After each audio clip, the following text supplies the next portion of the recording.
नमस्कार। आज हम बात करेंगे प्रतिशत की, मतलब परसेंटेज प्रॉब्लम्स की। ये एक ऐसा टॉपिक है जो कॉम्पिटिटिव एग्जाम्स में बहुत काम आता है, तो चलिए इसे मास्टर करते हैं। अब देखिए, जनसंख्या बढ़ रही है, इनकम में बदलाव हो रहा है, चीजों के दाम बढ़ रहे हैं। सुनने में ये सब अलग अलग परेशानियां लगती हैं, है ना? पर क्या हो अगर मैं कहूं कि इन सब को समझने और सुलझाने के लिए बस एक ही कोर कॉन्सेप्ट काफी है? जी हाँ, और वही है प्रतिशत।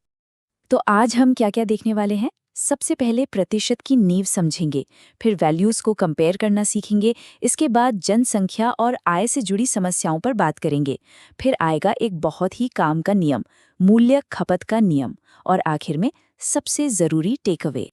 तो चलिए शुरू करते हैं अपने पहले सेक्शन से। समझते हैं कि आखिर ये प्रतिशत का पूरा खेल है क्या, इसकी जड़ क्या है। प्रतिशत या परसेंटेज, इसका सीधा सा मतलब है प्रति 100, मतलब किसी भी चीज को 100 के पैमाने पर देखना। ये बस चीजों की तुलना करने का एक स्टैंडर्ड तरीका है और इसी वजह से ये इतना पावरफुल है।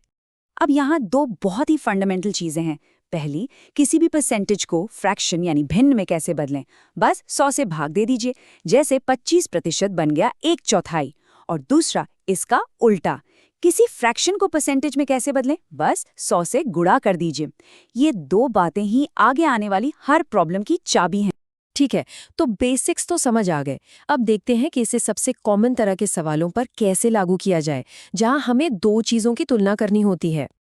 ये सवाल देखिए, x की इनकम y से 44% ज्यादा है, तो y की इनकम x से कितने प्रतिशत कम है। अब सुनने में ये बड़ा सीधा लगता है, लेकिन यहीं पर ज्यादातर लोग गलती करते हैं। असली खेल है बेस को पहचानने का, मतलब हम तुलना किससे कर रहे हैं। तो चलिए इसे आसान बनाते हैं। मान लेते हैं कि y की इनकम 100 है। अब सवाल कहता है कि x की इनकम 44% ज्यादा है, तो x की इनकम कितनी हुई। 100 प्लस 44 यानी 144। यहाँ तक तो ठीक है। अब आता है असल ट्विस्ट।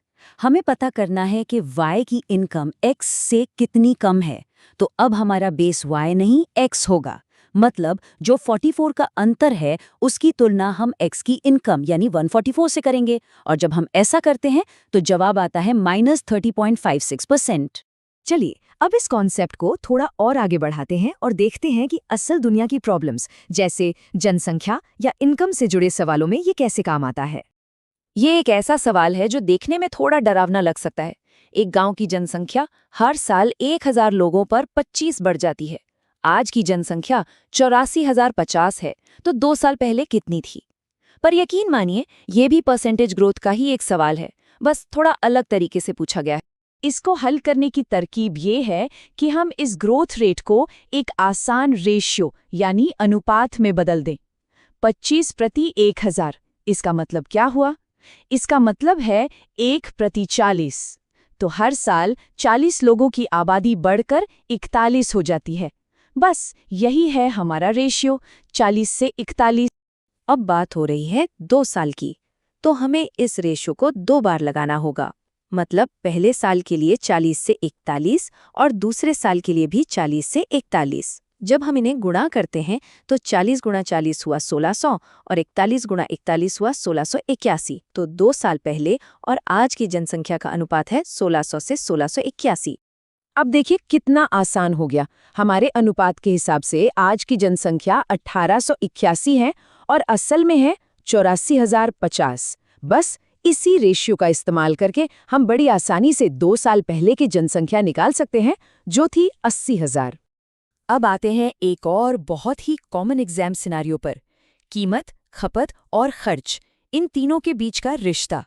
यहाँ एक बहुत पावरफुल नियम काम करता है। अगर हमें अपना कुल खर्चा मतलब टोटल एक्सपेंडिचर सेम रखना है, तो कीमत में जो बदलाव होगा खपत में ठीक उसका उल्टा बदलाव करना पड़ेगा। मतलब अगर कीमत बढ़ी तो खपत घटानी होगी, और अगर कीमत घटी तो खपत बढ़ानी होगी। एक उदाहरण से समझते हैं। मान लीजिए किसी चीज़ की कीमत 12% बढ़ गई। 12% को फ्रैक्शन में बदलें तो ये होता है 3/25। मतलब जो चीज़ पहले 25 की थी अब 28 की हो गई, तो कीमत का रेशियो हुआ 25 से 28। अब अगर खर्चा उतना ही रखना है तो खपत का रेशियो ठीक इसका उल्टा हो जाएगा, यानी 28 से 25। और इस उल्टे रिश्ते की वजह से हम झट से पता लगा सकते हैं कि खपत में कितनी कमी करनी होगी ताकि हमारा बजट न बिगड़े। इस केस में ये कमी होगी 10.71%। तो हमने अलग अलग तरह की प्रॉब्लम्स देखी, पर इन सब के पीछे एक ही मास्टर स्ट्रैटेजी है जो काम कर रही है। वो क्या है? और वो है रेशियो मेथड या अनुपात विधि। देखिए, हमने हर सवाल में यही किया। परसेंटेज को आसान रेशियो में बदला, जैसे 25% की बढ़ोतरी मतलब 4 से 5 हो जाना। इन्हीं रेशियो से पहले और बाद की स्थिति को दिखाया, और जहां लगातार बदलाव हुए वहां रेशियोज को गुणा कर दिया। ये तरीका न सिर्फ तेज है, बल्कि मुश्किल लगने वाली कैलकुलेशंस को भी बहुत आसान बना देता है। एक बात हमेशा याद रखिए, कोई भी सवाल आसान या मुश्किल नहीं होता। सब कुछ इस पर निर्भर करता है कि हमारा तरीका, हमारी मेथड कितनी स्ट्रांग है। और एक बार जब इस मेथड पर पकड़ बन जाती है, तो फिर सवाल कैसा भी हो, मुश्किल नहीं लगता। तो सबसे बड़ा टेक अवे क्या है? अगली बार जब भी कोई प्रतिशत का सवाल सामने आए, तो उसमें छिपे रेशियो को ढूंढने की कोशिश करें। जैसे ही वो अनुपात मिल जाएगा, उसे हल करने का रास्ता अपने आप साफ हो जाएगा। ये एक छोटा सा बदलाव क्वांटिटेटिव एप्टीट्यूड के सवालों को देखने का पूरा नजरिया बदल सकता है।